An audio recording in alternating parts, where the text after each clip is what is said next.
Sziasztok! Üdvözlök mindenkit a Olvasó csatornán, én Szilvi vagyok, és ebben a videóban a májusi közös könyvről fogok mesélni spoileresen. Maradjatok velem!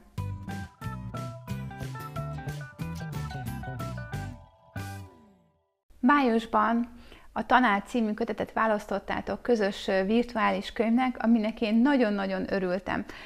Ugye én olvastam az írónőtől egy könyvet, ami nekem nagyon tetszett, tetszik a stílusa, ilyen hátborzongató stílusa van, és gondoltam, hogy ezt fogja hozni ebben a kötetben is. Hát hozta. És aminek nagyon-nagyon örülök, az, hogy spoileresen tudok mesélni erről a könyvről, mert tegnap fejeztem be, és azon gondolkodtam, hogy mit mondhatok el, mi az, amivel nem spoilerezek, és utána jutott eszembe, hogy ja, hát én tudok erről beszélni, és fogok is, mert igazából ez a könyv elképesztő volt, tehát brutális volt.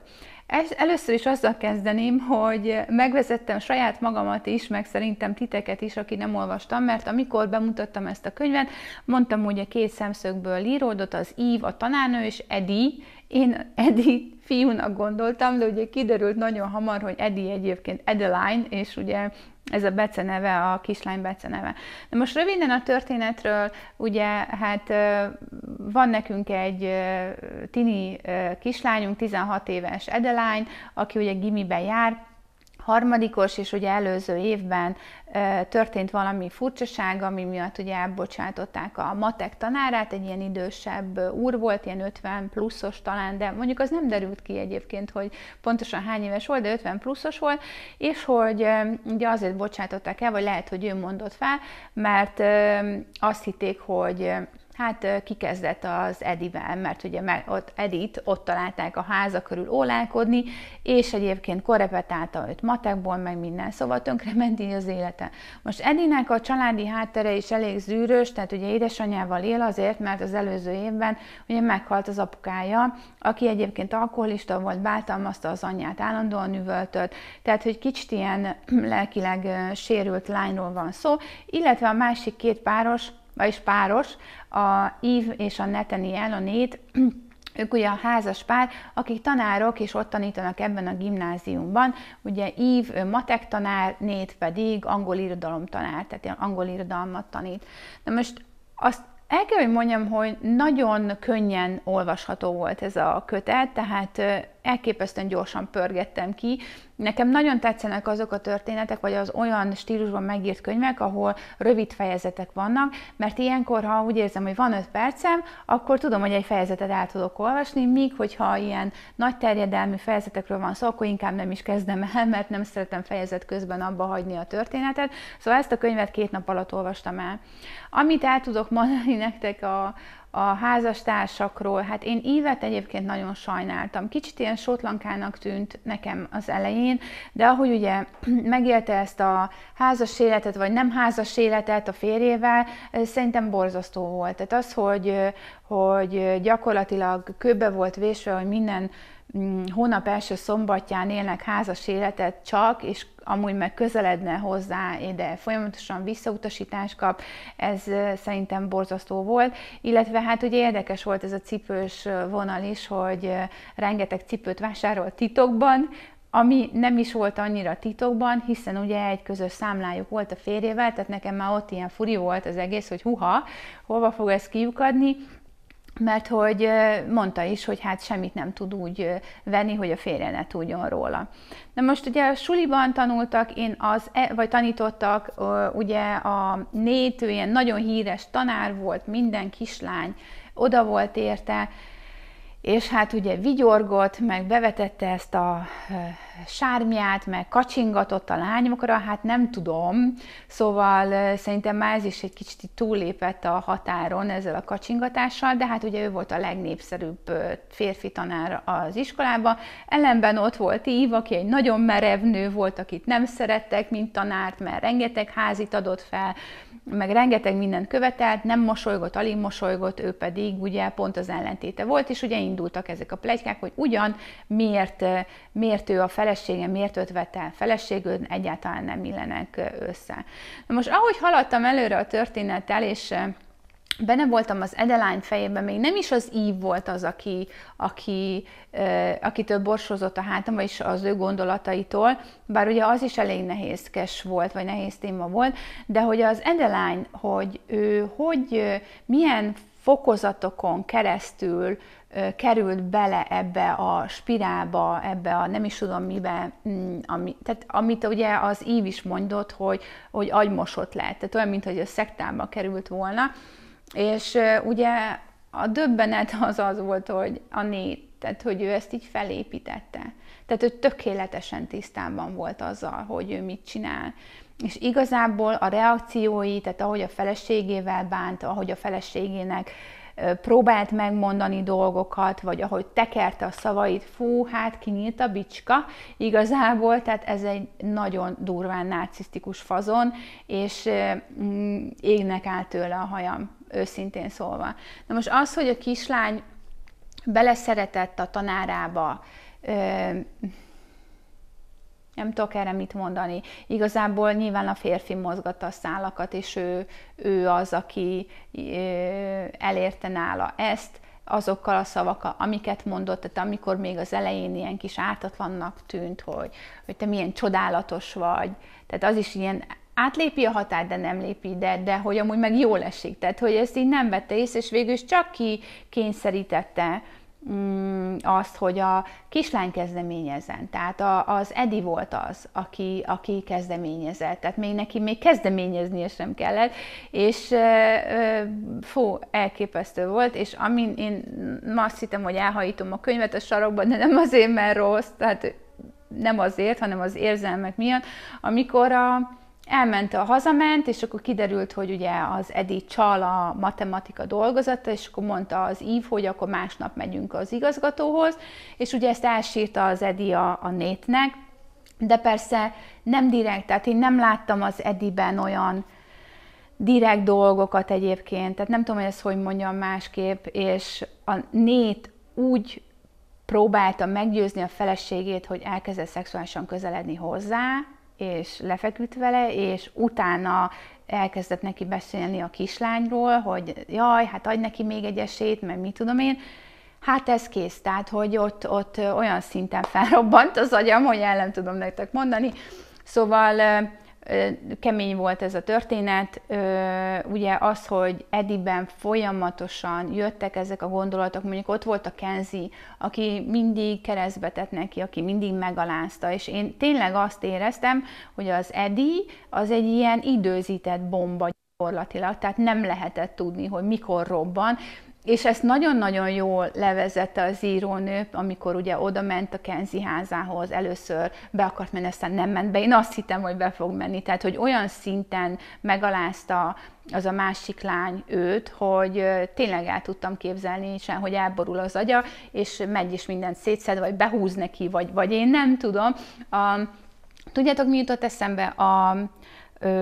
Éhezők viadalának, de nem is az Éhezők viadala, hanem a Snow elnökös kötet, hogy ott is olyan volt, hogy folyamatos rossz döntéseket hozott a Snow, és így vált azzá, aki lett ő végül, tehát így ilyen kegyetlen emberré, és valamiért ettől tartottam, hogy az Eddie-nél is ugyanez lesz, tehát hogy olyan nyomás nehezedett rá, hogy elkezdett rossz döntéseket hozni, és azt hittem, hogy ugyanez lesz belőle is, hogy megbolondul. Hát igazából igen, mármint, hogy amikor ugye lecsapta az Eve-et a serpenyővel, ott tényleg, ott robbant igazából az a karakter, és hát elképesztő volt, nagyon-nagyon durva volt ez a pszichológiai nyomás, meg ez a manipuláció, amit ez a Nate csinált, és az, hogy a felesége belement, ugye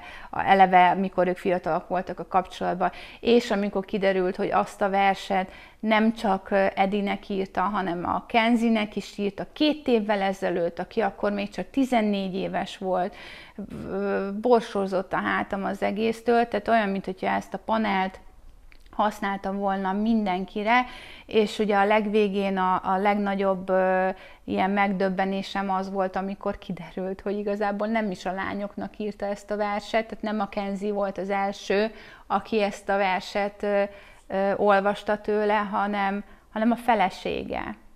És a felesége is 15 éves volt, amikor ők megismerkedtek, mert ő akkor friss diplomásként ment tanítani abba a suliba, ahol a felesége dolgozott. Tehát igazából akkor ő másodikos volt, gimis másodikos volt, ő pedig egy tanár. Borzasztó. Borzasztó, hát nem tudom.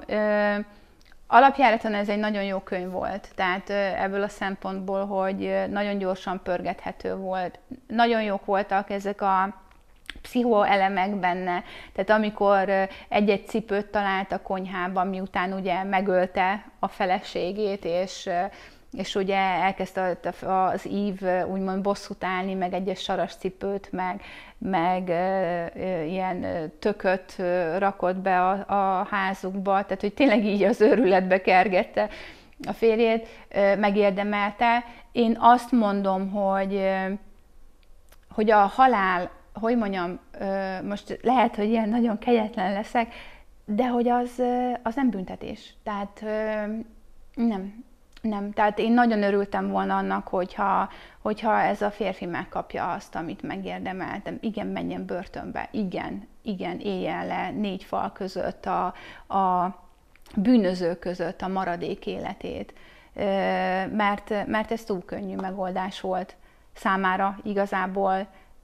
Vagy hát nem tudom, mondjátok-e meg ti, hogy éreztétek ezzel kapcsolatosan. Nekem ez nagyon fejbevágó volt, nagyon kemény téma volt, hát főleg úgy szerintem azért is, mert nekem van egy tini lányom, aki 14 éves lesz hamarosan, úgyhogy lehet, hogy ezért volt ilyen fejbevágósabb, de nem, szóval, hogy mondjam, nem omoltam össze ettől a kötettől, csak valószínűleg más szemmel olvastam, mint mondjuk ha nem gyerekek vagy nem tinikről szóló könyv lett volna. Úgyhogy érdekes volt. Az volt a furcsa, vagy azon gondolkodom egyébként, hogy például a lányok oldaláról, tehát ugye amikor az Eddie oda ment az Eve-hez, és elkezdte neki magyarázni, hogy ő mennyire szerelmes Nate-be, és hogy sose érti meg, tehát hogy olyan érzelmeket érzett a kislány, tehát gyűlölte a nőt, mert azt hitte, hogy az ő álmai férfiát, a lelkitársát nem ismerik el, nem értékelik annyira, és én elhittem, hogy ő így érzett, tehát hogy abszolút elhittem ezt neki, ez mondjuk, és amit az Eve mondott, hogy agymosott, tehát mint egy szekta, tehát látta, hogy nem tud vele beszélni, tehát olyan szinten befolyásolta őt a Nate, és igen, a fiatalok, hát még a felnőtteket is lehet egyébként, de ugye a fiatalok sokkal fogékonyabbak ilyen jellegű dolgokra, vagy befolyásolásra, főleg a figyelmet kapnak. Főleg egy olyan gyerek, aki amúgy nehéz helyzetben van, vagy nehéz családi háttérből jön. Mondjuk az biztos, hogy Eddie sem volt teljesen rendben, mert hogy ugye az apukáját azt ő lökte le. Ott néztem nagyokat, és nem tudtam, hogy hova fog ez a szál kifutni. Tehát nem tudtam, hogy a kislány pszichó, vagy a Nate az, de még az Eve-nél is volt egy kicsit ilyen kattanás, amikor ugye el akarta lopni a cipőt a cipőboltból, és nem az, hogy cipőket gyűjtött, egyáltalán nem az, mert jó, hát nekem is volt olyan időszak, amikor nagyon sok cipő volt, és mindenféle színben, meg egyebek. Igaz, hogy nem Louis Vuitton, meg nem is tudom, milyen cipők volt, Manolo cipőim voltak, hanem sima Deichmannos cipőket vásároltam. De nem ezzel volt a probléma, hanem amikor úgy érezte, hogy neki azt lopni kell, mert hogy nem tudja megvenni, és ő csak akkor érzi jól magát, hogyha van a tulajdonában egy cipő. Tehát, hogy ott is megjelent ez a kis pszichóvonal, tehát az elején tehát nagyon-nagyon jól zsonglőrködött ezekkel a dolgokkal az írónő. Szerintem egyébként elképesztően jól ír, meg tudja Tehát ő ezeket tudja, nem csak dobálózik vele, ő ezeket tudja, és tényleg ezen kezdtem el gondolkodni, mert ugye az első könyv, amit tőle olvastam, a Téboly otthona, és ott is egy férfi volt az ilyen nem normális, mondjuk ő tényleg ő nem normális volt, tehát ő nem szimplán narcisztikus volt, hanem ő nem normális volt. Erre a pasasra én ráaggattam a narcisztikus címkét, egyszerűen öntelt volt, tehát imádta a nőket, nem bírt magával, stb. Jó, megölte a feleségét, tehát hogy az már nem tartozik bele a narcisztikus címke alá, de hogy amúgy a viselkedése az viszont olyan volt. Tehát, hogy ezen kezdtem el gondolkodni, visszakanyarodok a gondolatomba, hogy ugye az előző kötete is olyan brutális volt, hogy ott is egy ilyen férfi, bántalmazó férfiról volt szó, itt is. Itt ugye jó, megölte, tehát megfojtogatta, de hogy amúgy ő itt lelkileg bántalmazó férfiról is szó volt, vagy inkább arról volt szó, hogy vajon mit élt át ez az író, honnan tud ennyi mindent. És én azonnal ebben az irányba kezdtem el gondolkodni, hogy úristen, vajon milyen volt az ő fiatalkora, vagy nem tudom, tehát hogy biztos, vagy nem, tehát hogy ez mind csak ilyen spekuláció, tehát semmit nem tudok róla, csak azonnal ezugrott be, hogy ez nem ilyen légből kapott dolog, nem csak úgy dobálózik vele, hanem ő tudja, ő nagyon jól tudja, hogy mit ír le. Úgyhogy nagyon érdekes volt ez a kötet, hátborzongató volt a maga módján, illetve amin én dobtam egy hátast, mert igazából azt hiszem az utolsó fejezet, az valami 2 oldal volt, az a 6 hónappal később, az epilógus, 3 oldal volt, és ugye az utolsó fejezetben volt az, hogy megölték a férjét. Tehát a Eve, illetve a szeretője, a Jay végül elásták ugyanabba a gödörbe, amit ő ásott a feleségének, és a végén derült ki, hogy ezt a verset neki írta eredetileg, és futott a hideg a hátamon, futkosott, tiszta libabőr lettem, és akkor jött az epilógus. Mondom, jó kis levezető lesz.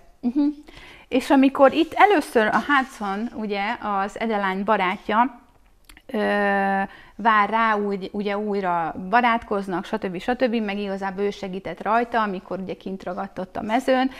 Ja, viszont visszatérve a kint ragadt a mezőn, esküszöm, én azt hittem, hogy amikor azt mondta az Edinek, hogy feküdjön be a sírba, hogy megmérje, hogy belefér-e a felesége, én azt hittem, hogy nagyon fogja vágni a lapáttal.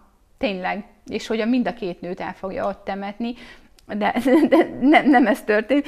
És ugye találkozik a Hudsonnal az Eddie, ugye a barátjával, és amikor először láttam azt, hogy a haverja ott volt, a Hudson, és ott azok a haver, és Jane-nek szólították, mondom, hát ez mekkora hiba, hogy ez hogy nézhette el az író, vagy a fordító, vagy a szerkesztő, hogy az nem is Jay, hát az Hudson, az nem Jay. És mikor kiderült, hogy ez ugyanaz az ember, tehát aki a cipőboltban árult férfi, aki az Eve-nek, a matek tanárnőnek a szeretője volt heti egyszer, az ugyanaz a fiú, aki a gimibe jár, és az Eddie-nek a legjobb barátja volt.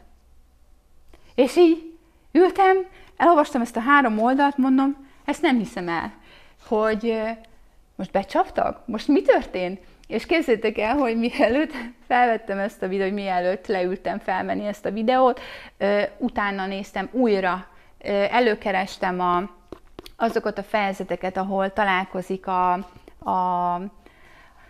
Eve a Jay-jel, hogy mit mesél róla. Sosem mondta ki, hogy felesége van, sosem mondta ki, hogy gyereke van, hanem mindig, hogy a nő hívta, haza kell mennie hozzá. És a Jay is azt mondta, hogy a baba, nem azt mondta, hogy a fiam vagy a lányom, hanem az a testvére volt, a kis testvére volt. Szóval, úristen, ezen így dobtam egy hátast, és ezen kezdtem el gondolkodni, hogy ez vajon mennyire jó megoldás, mert alapjáraton nagyon jó, de 2 kérdésem van. Az egyik az, hogy szerintem nem említette, hogy fiatal. Ugye a Eve 30 éves volt, most akkor én azt szűrtem le, hogy Jay, hogyha abba a gimibe járt, ha 1 évfolyamra jártak, akkor 16 éves, hogyha egyel följebb járt, akkor 17 vagy 18 éves lehet maximum. De hogy nem tűnt fel, hogy fiatalabb a fiú? Kérdőjel.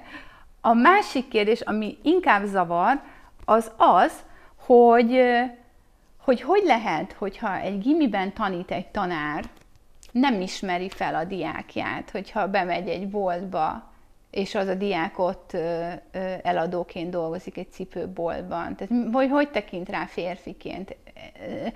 Szóval, vagy hogy nem ismeri fel. És egyébként az első jelenet, ami közös jelenetük, az a 17. fejezetben volt, visszalapoztam, és írta, hogy valahonnan ismerős neki, de nem tudja, hogy honnan. De hogy ez tényleg létezik, hogy a tanárok nem ismerik fel arcról a gyerekeket a suliba, hogyha ott tanítanak. Nem tudom, tehát ez az, ami miatt egy kicsit így nem túl hiteles számomra ez a történet ebből a szempontból, viszont utána végignéztem az összes reakcióját a Jane-nek, mert nem bírtam magammal, és például amikor először olvastam, és megmutatta a fényképet az Eve, mert lefotózta a férjét, és az Edith, ahogy csókolóznak a terembe, és ugye ezt megmutatta Jane-nek, hogy akkor a Jane nagyon durván, mármint hogy mondjam, a reakciója sokkal erősebb volt, mint amire számítottam volna, és ugye először azt hittem, hogy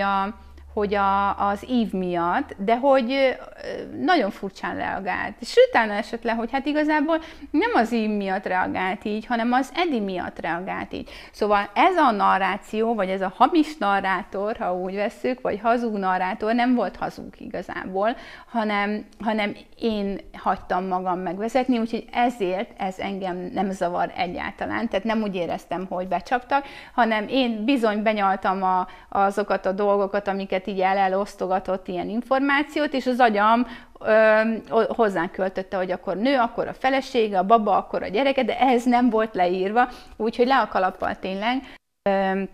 Emiatt úgy gondolom, hogy még plusz adott egy kis pluszt, hát utána kellett néznem, tehát nyilván adott egy kis pluszt. Úgyhogy én abszolút örültem ennek a könyvnek, és nem fogok levonni csillagot, fél csillagot sem, hiába maradtak ilyen kérdések bennem, illetve volt még egy jelenet, amire nem kaptam választ, amikor ugye a szülinapján megkapta a cipőjét a Jay-től, és kint hagyta a házuk előtt, és amikor kiszaladt az Eve, és hallott valami zörgést ott a bokrokba, hogy az ki volt. Na, például az érdekelne engem, hogy ki volt. Illetve a prológussal voltak még problémáim, amúgy a prológussal mindig vannak problémáim, úgy néz ki, mert hogy itt azt hittem, hogy ugyanez a jelenet köszön vissza, majd akkor, vagyis amikor elkezdték ásni a sírt a Nate meg az Eddie, azt vártam, hogy ugyanezek a dolgok köszönjenek vissza egyébként abban a történetben is, de hát nem az volt, mert ugye a prológusban itt mókusokról volt szó, meg recsent valami, meg valaki megijedt, ilyen nem volt ugye a fő jelenetbe, vagy hogy mondjam, úgyhogy szerintem lassan kijelentem, hogy nem szeretem a prológusokat, mert azok nem reflektálnak vissza a történetre, úgyhogy maradjunk ennyiben, de mindegy, hát nyilván elolvasom a prológus, mert hát azzal indul a könyv. Úgyhogy nem fogok levonni csillagot, 5 csillagos olvasmánynak nyilvánítom ezt a kötetet. Brutális volt, kegyetlen volt, hát nem azt mondom, hogy tanulságos volt, mert igazából tanulságot én nem nagyon tudtam róla levonni, vagy hát nem nagyon lehetett, ez nem egy olyan történet volt, amikor az ember így tényleg, hát ilyenben nem szabad belemenni, stb., hanem ez egy ilyen, nem tudom, egy ilyen kerek sztori volt, és így pörögtek az események, érdekes volt olvasni róla, nyilván hátborzongató is volt, de nem volt annyira kegyetlen, vagy hogy mondjam. Úgyhogy 5 csillag, kíváncsi vagyok a további történeteire is. Nem tudom, hogy folytatom-e a Millie Calloway sorozatnak a második részét, lehet, hogy egy picit pihentetem most ezt a történetet, de ugye neki van még a munkatárs, az is érdekelne, illetve van még valamilyen könyvecske, ami vagy jön hamarosan, vagy már megérkezett, nem tudom pontosan, de nagyon jól választottatok, úgyhogy nagyon szépen köszönöm nektek, és azt is egyébként, hogy tudtam róla beszélni, mert például a havi összesítőbe, hát szerintem 3 mondatot tudok rólam mondani összesen, hogy ne spoilerezzek le semmit, mert ez tényleg egy olyan könyv, amiről alig-alig lehet beszélni, úgyhogy nagyon örültem neki, nagyon szépen köszönöm. Ugye most ez a videó június 15-én kerül ki, júniusban nem lesz közös könyvünk pont emiatt, hanem majd júliusban tudtok választani, vagy a júliusi közös könyvet majd felrakom külön videóba, és akkor ott is indul majd a szavazat. Maradjatok velem, ha van kedvetek, olvassunk együtt, kommenteljetek, hogy ti hogy láttátok, mit gondoltatok, hogy éreztétek ezt az egész történetet, így írtátok-e volna meg a végét, vagy másképpen, minden érdekel, ami ezzel kapcsolatos, úgyhogy várom a választotokat. Köszönöm szépen, hogy velem tartottatok, most pedig mentem olvasni. Sziasztok!